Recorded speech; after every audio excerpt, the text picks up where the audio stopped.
Hello, kids. Welcome to another class.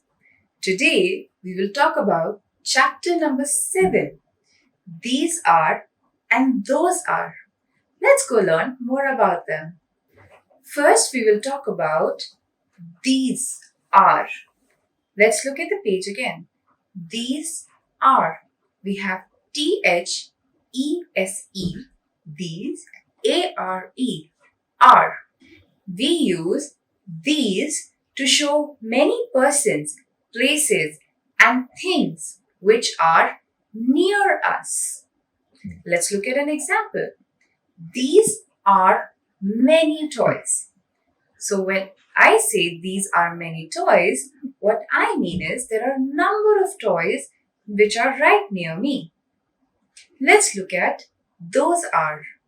We use those are to show many persons, places, or things which are far away from us.